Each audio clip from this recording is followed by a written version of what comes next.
तो दोस्तों KVS exam के लिए लास्ट 6 मंथ के टॉप 500 क्वेश्चंस को हम लोग कर रहे हैं डिस्कस। ये प्रश्न करंट अफेयर के हैं और बहुत ही महत्वपूर्ण है फॉर द केवीएस के all exams like as primary, TGT, PGT और अन्य प्रतियोगी परीक्षाओं के लिए। तो चलिए शुरू करते हैं। अब तक हम लोग 200 प्रश्न कंप्लीट कर चुके हैं। आज के वीडियो में 50 प्रश्न हैं। अगला क्वेश्चन देखिए, अंतर्राष्ट्रीय हॉकी महासंघ यानी कि एफआईएच ने किसे एफआईएच पुरुष और महिला गोलकीपर ऑफ द ईयर के लिए चुना है? तो फ्रेंड्स देखिए, एफआईएच पुरुष और महिला गोलकीपर ऑफ द ईयर का अवार्ड दिया गया है पी श्रीजेश और सविता पूनिया को। ठीक है। नेक्स्ट क्वेश्चन है कि भारत का विश्व में चीनी निर्यात में वर्तमान में स्थान कौन सा है? तो दूसरा। ये जो रिपोर्ट आई है यह अक्टूबर में आई थी। भारत विश्व में चीनी निर्यात में दूसरा स्थान रखता है, पहला स्थान चीन का है। लेकिन दुनिया का सबसे बड़ा जो चीनी उत्पादक और उपभोक्ता है वो भारत ही है। ये जो आंकड़े हैं ये अक्टूबर 2022 में जारी किए गए थे उपभोक्ता मंत्रालय भारत सरकार के द्वारा।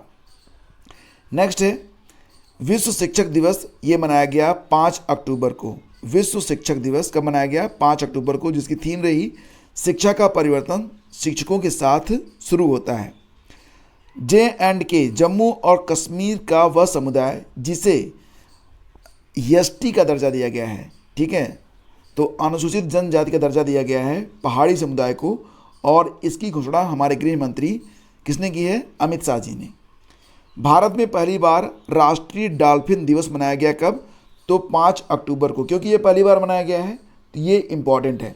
देखो फ्रेंड्स, अगर पिक्चर आपको क्लियर नहीं हो रही है तो यहाँ आपको जो है एक सेटिंग का बटन दिखेगा। जब आप 3 डॉट पर क्लिक करोगे उसके बाद, तो उसको जब आप क्लिक करेंगे तो सबसे ऊपर ही आएगा कि हायर क्वालिटी, तो उस पर क्लिक कर दीजिए। पिक्चर जो है वो क्लियर हो जाएगी। भारत का वह पहला राज्य जिसने इंटरनेट सेवा के विस्तार के लिए गतिशक्ति पोर्टल को राज्य स्तर पर लॉन्च किया है। तो फ्रेंड्स देखिए, गतिशक्ति पोर्टल को राज्य स्तर पर लॉन्च किया गया है गुजरात सरकार के द्वारा। आपको याद होगा गतिशक्ति विश्वविद्यालय भी खोला गया है, गुजरात में ही खोला गया है, तो ये भी आपको याद रखना है। और उसके जो पहले चांसलर बने हैं हमारे रेल मंत्री अश्विनी वैष्णव बने हैं। अभी ये प्रश्न एग्जाम में पूछा गया था तो मुझे याद है। साहित्य का नोबेल पुरस्कार 2022 ये किसको दिया गया? तो ये दिया गया फ्रांस की लेखिका हैं एनी एनॉक्स। ठीक है। वैसे मैं आपको जितने भी नोबेल पुरस्कार हैं और जो भी मेन टॉपिक हैं उस पर वीडियोज भी उपलब्ध कराऊंगा, लेकिन पहले ये 500 प्रश्न कंप्लीट करवा दूं, उसके बाद बाकी की जो सीरीज है वो आपको मिलती रहेगी। नोबेल शांति पुरस्कार 2022। देखो, ये जो शांति का नोबेल पुरस्कार है यह मुख्य रूप से दिया गया है एलिस बालियात्स्की को, जो कि बेलारूस की मानवाधिकार अधिवक्ता हैं। इसके साथ ही एक रूसी मानवाधिकार संगठन है मेमोरियल, और एक यूक्रेन का मानवाधिकार संगठन है जिसका नाम है सेंटर फॉर सिविल लिबर्टीज। तो इनको प्रदान किया गया है। आपको पता होना चाहिए कि नोबेल शांति पुरस्कार यह कौन देता है? नॉर्वे की नोबेल कमेटी प्रदान करती है। सेबी ने किस स्टॉक एक्सचेंज को सामाजिक स्टॉक एक्सचेंज यानी कि एसएसई सामाजिक स्टॉक एक्सचेंज को स्थापित करने की मंजूरी दे दी है? तो एसएसई की स्थापना कौन करेगा? एनएसई करेगा। ठीक है, नेशनल स्टॉक एक्सचेंज। इसके बाद देखिए, इसरो ने भारत के गगनयान मिशन पर उड़ान भरने के लिए किस नाम से एक आर्टिफिशियल इंटेलिजेंस एआई आधारित रोबोटिक प्रणाली ह्यूमनॉइड का परीक्षण शुरू किया है? तो इसका नाम है व्योम मित्र। तो व्योम मित्र का नाम याद रखना। भारत का जो गगनयान मिशन है, तो गगनयान मिशन पर उड़ान भरने के लिए एक एआई आधारित रोबोटिक प्रणाली को लॉन्च किया गया है। इसको टेस्ट किया गया है जिसका नाम है व्योम मित्र। 7 अक्टूबर 2022 को पहली बार किस बॉलीवुड अभिनेत्री की परफॉर्मेंस में दोहा में होने वाले फीफा वर्ल्ड कप 2022 का anthem song light of the sky release किया गया? तो इसका उत्तर है नोरा फतेही। धर्मांतरित दलितों को अनुसूचित जाति का दर्जा देने पर अध्ययन करने के लिए किसकी अध्यक्षता में 3 सदस्यीय आयोग गठित किया गया है? आपको याद होगा कि हाल ही में एक कमेटी बनाई गई थी जिसने कहा था कि जो लोग धर्मांतरित दलित हैं अगर वो धर्मांतरण कर लेते हैं तो फिर उनको दलित का दर्जा नहीं मिलेगा। तो इसके लिए जो कमेटी बनाई गई थी वो केजी बालकृष्णन की अध्यक्षता में बनाई गई थी। ये कमेटी कब बनी थी? अक्टूबर में बनी थी। ऑनलाइन जुए पर प्रतिबंध लगाने और ऑनलाइन गेम को कंट्रोल करने के लिए अध्यादेश जारी किया गया है। कहाँ पर? तो तमिलनाडु में। 8वां G20 संसदीय अध्यक्षों का शिखर सम्मेलन, इसका आयोजन कहाँ पर हुआ? इंडोनेशिया में। यह 8वां G20 संसदीय शिखर संसदीय अध्यक्षों का शिखर सम्मेलन था, जिसका आयोजन जकार्ता में किया गया, इंडोनेशिया में 6-7 अक्टूबर 2022 को। इसरो ने चंद्रयान 2 ऑर्बिटर में लगे एक्सरे स्पेक्ट्रोमीटर क्लास, जिसका नाम क्या है, क्लास, तो क्लास ने पहली बार चंद्रमा की सतह पर किस तत्व का प्रचुर मात्रा में होने का पता लगाया है। इसको आप ऐसे समझो कि इसरो ने चांद पर किस तत्व के होने का पता लगाया जो कि वहाँ पर बहुत है, तो वो है सोडियम, सोडियम Na। हवाई यात्रा से पूरी तरह शून्य कार्बन उत्सर्जन का लक्ष्य रखा गया है 2050 तक। ये लक्ष्य किसने रखा है? यूनाइटेड नेशन ने रखा है कि जो हवाई यात्रा होती है हवाई जहाज़ से 2050 तक शून्य कार्बन उत्सर्जन का लक्ष्य जो है हासिल कर लिया जाएगा। किस राज्य में बाल विवाह की दर सबसे अधिक है? तो सबसे अधिक दर है झारखंड में, सबसे कम केरल में। यानी कि बाल विवाह सबसे ज़्यादा कहाँ पर होते हैं? झारखंड में होते हैं, और सबसे कम होता है कहाँ पर? तो केरल में।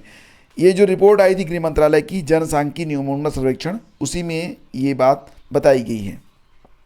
2 से 8 अक्टूबर तक राष्ट्रीय वन्यजीव सप्ताह मनाया गया। प्रश्न पूछा जा सकता है कि राष्ट्रीय वन्यजीव सप्ताह कब से कब तक मनाया गया? तो 2 से लेकर 8 अक्टूबर तक। देखो फ्रेंड्स, क्या होता है कि करंट अफेयर आपको सुनना जरूर चाहिए, इससे आपको पता चल जाता है कि वर्तमान में दुनिया में क्या घटित हो रहा है।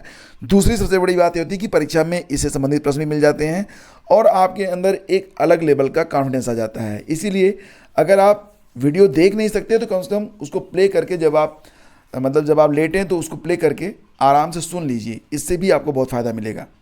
सर्बियाई वैज्ञानिकों ने बीटल की एक नई प्रजाति का नाम अपने देश के किस खिलाड़ी के नाम पर रखा है? तो नोवाक जोकोविच। अभी हाल ही में ऑस्ट्रेलियन ओपन हुआ है, तो नीचे कमेंट करके बताओ कि ऑस्ट्रेलियन ओपन में मेन सिंगल्स और फीमेल सिंगल्स का खिताब किसने जीता है। ठीक है, तो चलो बताओ, इसके बारे में अगले वीडियोज में मैं आपको सारी जानकारी देने वाला हूँ। सौर अन्वेषण उपग्रह सूर्य के रहस्य को जानने के लिए एक सौर अन्वेषण उपग्रह को अक्टूबर के महीने में किस देश ने लॉन्च किया है? तो चीन ने लॉन्च किया है। कब लॉन्च किया था? अक्टूबर 2022 में। हिमकैड एक सिंचाई परियोजना है जिससे किसानों को फायदा मिलेगा, तो हिमकैड सिंचाई योजना को किस राज्य ने लॉन्च किया है? तो हिमाचल प्रदेश ने। भारत का पहला सौर ऊर्जा से चलने वाला गांव, ठीक है, भारत का पहला सौर ऊर्जा से संचालित होने वाला गांव कौन सा है? ये मोढेरा गांव है, गुजरात में है, जनपद है मेहसाना। अब बात करते हैं अर्थशास्त्र के नोबेल पुरस्कार 2022 के बारे में। तो 3 अमेरिकियों को अर्थशास्त्र का नोबेल पुरस्कार 2022 प्रदान किया गया। इनके नाम हैं Ben S Bernanke, Douglas W Diamond, Philip H Dybvig. क्यों दिया गया? बैंकों व वित्तीय संकटों पर शोध करने के लिए। ये इंपॉर्टेंट है, ठीक है। मैं अलग अलग आपको अभी बता रहा हूँ, बाद में एक वीडियो में बता दूंगा। क्या होता है कि अलग अलग बताने से हमारा दिमाग जो है ना उसको कैच जल्दी कर लेता है। अच्छा, मुलायम सिंह यादव जी का निधन हो गया। समाजवादी पार्टी के संस्थापक रहे। वो यूपी के कितनी बार सीएम रहे थे बताओ? 3 बार रहे थे। ऑस्ट्रेलिया ने भारत में कहाँ अपना महावाणिज्य दूतावास खोलने की घोषणा की है? तो ऑस्ट्रेलिया जो अपना महावाणिज्य दूतावास है वो खोलेगा बेंगलुरु में। स्कूली बच्चों में फुटबॉल को बढ़ावा देने के लिए एक पहल है फुटबॉल फॉर ऑल। तो ये फुटबॉल फॉर ऑल नामक जो इनिशिएटिव है इसे शुरू किया गया है कहाँ पर? तो ओडिशा में। केंद्र सरकार ने देश में नया टेलीकॉम सर्विसेज शुरू करने के लिए किसे एकीकृत दूरसंचार लाइसेंस दिया है? तो वर्तमान में कुल कितनी मोबाइल कंपनियां हैं? एक तो आपका BSNL हो गया, ठीक है, दूसरा आपका एयरटेल हो गया, और तीसरा हो गया आपका जियो, चौथा होगा VI। एक कंपनी और आ रही है ADNL, बहुत जल्द आएगी, इसको भी मंजूरी मिल चुकी है। इसका फुल फॉर्म है Adani data network limited. Club football में 700 गोल दागने वाले दुनिया के पहले खिलाड़ी बने हैं क्रिस्टियानो रोनाल्डो। अक्टूबर 2022 एक दिन के लिए भारत में ब्रिटिश उच्चायोग की प्रमुख बनी है जागृति यादव। और रेलवे डीजल जैव ईंधन ट्रेनों को इलेक्ट्रिक ट्रेन में बदल देगा रेलवे। कब तक?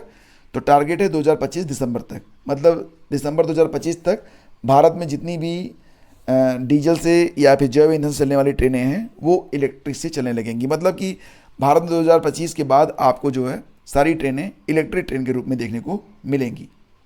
अमेरिका के न्यू जर्सी शहर के किस शहर में, न्यू जर्सी राज्य है एक्चुअली में, अमेरिका के न्यू जर्सी के किस शहर में महात्मा गांधी संग्रहालय का उद्घाटन किया गया? तो ये जो शहर है उसका नाम है अटलांटिक। अंतर्राष्ट्रीय बालिका दिवस ये मनाया जाता है 11 अक्टूबर को, इम्पॉर्टेंट है, और हाल ही में मनाया गया था 24 अक्टूबर को भी बालिका दिवस मनाया गया था, आपको याद ही होगा। और 24 जनवरी को, सॉरी शायद मैं अक्टूबर बोल रहा हूँ, 24 जनवरी को मनाया गया था बालिका दिवस। और उसी दिन मनाया गया था उत्तर प्रदेश का स्थापना दिवस भी। लेकिन अंतर्राष्ट्रीय बालिका दिवस ये होता है 11 अक्टूबर को, जिसकी थीम रही थी our time is now, our rights our future. Bharat के पहले सिलेंडर लोरिस यानी कि पतला लोरिस अभयारण्य बनाने की घोषणा की गई है तमिलनाडु के द्वारा। तमिलनाडु ने डुगोंग के संरक्षण के लिए भी, डुगोंग कंजर्वेशन के लिए भी, जो पाक स्टेट है वहाँ पर एक अपना संरक्षण केंद्र बनाया है, ये भी याद रखना। और हाथी के संरक्षण के लिए भी तमिलनाडु जो है वो सक्रिय है। 29 सितंबर से 12 अक्टूबर 2022 तक कहाँ 36वें राष्ट्रीय खेल का आयोजन किया गया? तो डेट याद रखो, 29 सितंबर से लेकर 12 अक्टूबर तक गुजरात के 6 शहरों में 36वें राष्ट्रीय खेल का आयोजन किया गया। तो सबसे अधिक पदक किसने जीता, ये कमेंट करके बताओ। इसी वीडियो में आगे मैं आपको इस पर एक प्रश्न दे रहा हूँ। फिलहाल कमेंट करो कि सबसे ज़्यादा पदक 36वें राष्ट्रीय खेल में किसने जीते हैं। टाइम्स हायर एजुकेशन, जिसको कहते हैं आप दी THE, तो दी वर्ल्ड यूनिवर्सिटी रैंकिंग 2023 में टॉप 300 की सूची में एकमात्र भारतीय विश्वविद्यालय जो शामिल हुआ उसका नाम है IISc बेंगलुरु। राष्ट्रीय विधि विश्वविद्यालय नेशनल लॉ यूनिवर्सिटी का उद्घाटन किया गया हमारी राष्ट्रपति द्रौपदी मुर्मू जी के द्वारा। कहाँ पर? तो त्रिपुरा के नरसिंहगढ़ में। वाडा ने भारत की किस शीर्ष चक्का फेंक खिलाड़ी पर प्रतिबंधित पदार्थ एस्टेनोजोलोल के इस्तेमाल के लिए 3 साल का प्रतिबंध लगा दिया है? तो इनका नाम है कमलप्रीत कौर। बस इतना याद रखना, कमलप्रीत कौर जो कि चक्का फेंक की खिलाड़ी हैं, उन पर 3 साल का प्रतिबंध किसने लगाया? वाडा ने लगाया। 10 से 12 अक्टूबर 2022 भारत, ब्राज़ील और दक्षिण अफ्रीकी नौसेना के बीच 7वां संयुक्त बहुराष्ट्रीय समुद्री अभ्यास IBSAMAR इब्सामार का आयोजन किया गया। कहाँ पर? दक्षिण अफ्रीका के पोर्ट गकेबेरा में। याद रखना, I stand for India, B for Brazil, SA for south Africa, M for marine and AR मतलब एक्सरसाइज। तो इब्सामार, ये यहाँ से आपको याद रहेगा, भूलेगा नहीं कि इसमें इब्सामार में कौन कौन से देश पार्टिसिपेट करते हैं। India, Brazil, south Africa. इसका आयोजन कहाँ पर हुआ था? साउथ अफ्रीका में हुआ।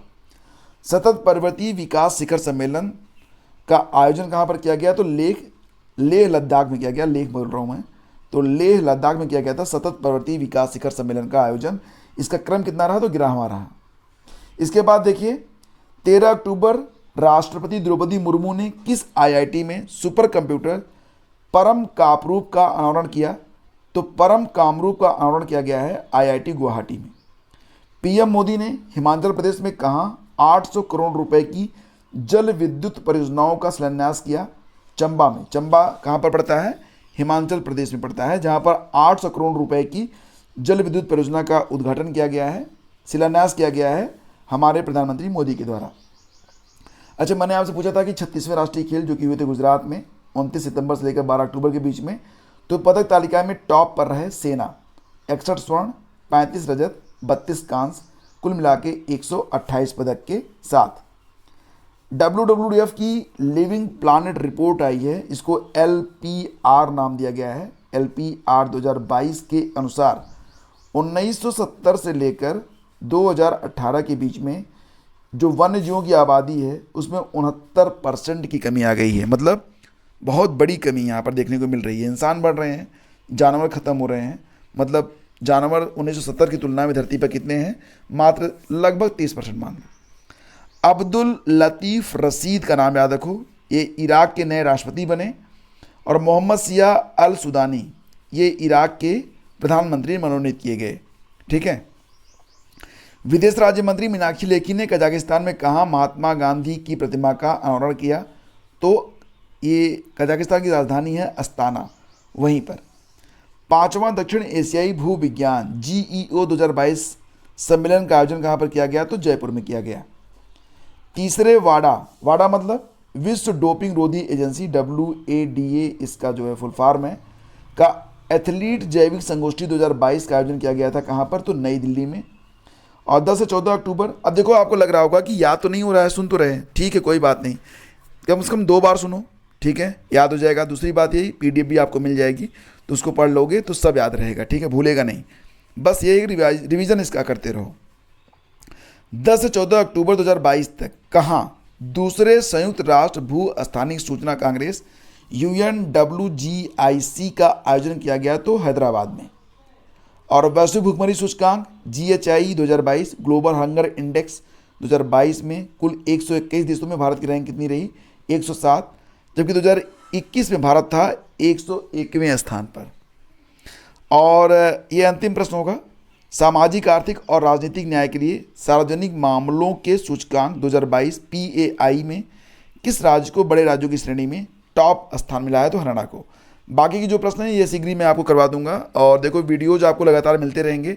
यूट्यूब क्या करता है कि कई बार आपको जो है शुरू के 2 वीडियो जो मैं अपलोड करता हूं तो उसके नोटिफिकेशन आपको भेज देता है, उसके बाद बाकी नोटिफिकेशन आपको नहीं मिलता है। तो इसके लिए आप लोग टेलीग्राम चैनल को ज्वाइन कर लें, या फिर वीडियो देखने के लिए आप लोग यूट्यूब चैनल को कभी कभी यूं ही विजिट कर लिया करें कि कोई नया वीडियो आया जिसका नोटिफिकेशन आपको नहीं मिला। तो इस प्रकार से आप अपनी पढ़ाई को कंटिन्यू रख पाएंगे और जो ज़रूरी अपडेट्स है वो आप मिस नहीं करेंगे।